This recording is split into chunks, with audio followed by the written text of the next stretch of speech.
در سال 1920 در ایالت ایلینویس در آمریکا، مدیران کارخانه هاسرن که نگران بهره‌وری کارکنان بودند تصمیم گرفتند که آزمایشی انجام بدن. اونها گروهی از محققان رو به کارخانه دعوت کردند تا اثر روشنایی محیط بر بهره‌وری کارکنان رو بررسی کنند. برای آزمایش ابتدا گروهی از کارکنان در محیطی کاملا پرنور مشغول به کار شدند، در حالی که گروه دوم در محیطی که نور کمتری داشت همون وظایف رو در شرایط یکسان انجام میدادند.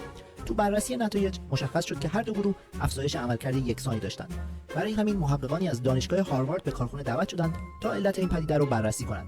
محققان هاروارد بعد از تکرار آزمایش و بررسی چند باره نتایج به یافته‌های جالبی دست پیدا کردند. اونها فهمیدند که چیزی که باعث افزایش عملکرد کارکنان شده نه روشنایی محیط بلکه نظارت و توجهی بوده که در طول آزمایش به اونها می‌شده، یعنی ارزش‌گذاری و اهمیت دادن به کار کارکنان. اثر هاسرن بیان میکنه که وقتی افراد حس کنند که دیده میشن و مهم هستند، بهترین عملکرد خودشون رو نشون میدن. پس اگر بهترین عملکرد رو از کارکنان یا حتی اطرافیانتون انتظار دارید، بهشون نشون بدید که براشون ارزش قائلید و برای شما مهم هستند.